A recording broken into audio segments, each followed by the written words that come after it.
السلام علیکم ناظرین، آپ دیکھ رہے ہیں انفارمیٹیو ٹی وی، میں ہوں چودھری تصور۔ ناظرین، گزشتہ روز اسلام آباد پولیس کے ایس پی انڈسٹریل جو عدیل اکبر ہے، ان کی مبینہ خودکشی کے معاملے میں اہم انکشافات ہوئے ہیں۔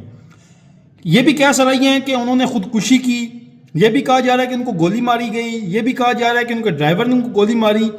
اس میں کتنی صداقت ہے، آپ نے ویڈیو کے ساتھ جڑے رہنا، ہم آپ کو تفصیلاً جو ہے نا ہر ایک چیز آپ کو بریف کریں گے۔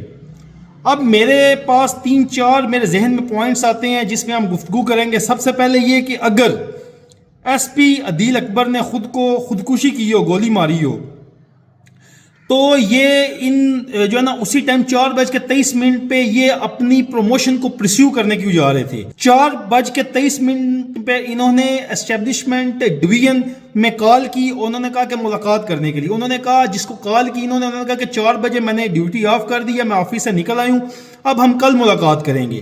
ان کے ساتھ جتنے بھی ان کے بیچ میٹ تھے سب پروموٹ ہو چکے تھے۔ اگر انہوں نے خودکشی کی ہوتی تو اپنی پروموشن کو پرسیو کرنے کیوں جا رہے ہوتے؟ First point. اب سیکنڈ پوائنٹ یہ ہے کہ انہوں نے اپنی ڈگریز کو جو تھے نا فارن آفس سے انہوں نے پہلے ٹیسٹ کروائی، کیونکہ انہوں نے ایک جو ہے نا یونیورسٹی میں ایڈمیشن لینا تھا۔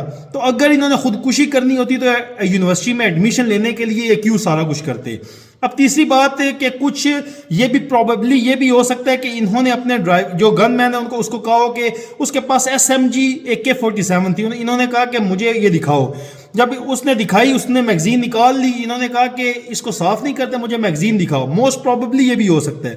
جب اس نے میگزین دکھائی، انہوں نے پوچھا ایس پی عدیل اکبر نے کہ اس میں کتنی گولیاں ڈلتی ہیں، تو آگے سے گن مین نے کہا اس میں 50 راؤنڈ ڈلتے ہیں۔ تو انہوں نے نیچے رکھ کے، ظاہر ہے جب نیچے رکھنی ہے AK-47 SMG تو اس کی جو نالی ہے وہ اوپر کی طرف ہوتی ہے، تو یہ بھی ہو سکتا ہے کہ ٹریگر دب گیا ہو جس کی وجہ سے گولی ان کو لگ گئی ہو، یہ بھی ہو سکتا ہے۔ اس کے ساتھ اور بہت چیزیں، یہ بھی ہو سکتا ہے کہ گن مین پروبیبلی یہ بھی ہو سکتا ہے گن مین نے گولی ماری ہو۔ ابھی اس طرح کا کچھ کہنا قبل وقت ہے، لیکن میں آپ کو بتاتا چلوں کہ اسلام آباد میں ٹیمیں تشکیل دی جا چکی ہیں۔ فی الوقت یہی کہ ٹھوس شواہد سامنے نہیں آئے، لیکن تفتیش جاری ہے اور جلد تمام تر حقائق سے ہم آپ کو آگاہ کریں گے۔ اپنے میزبان کو دیں اجازت، اللہ نگہبان۔ پاکستان زندہ باد۔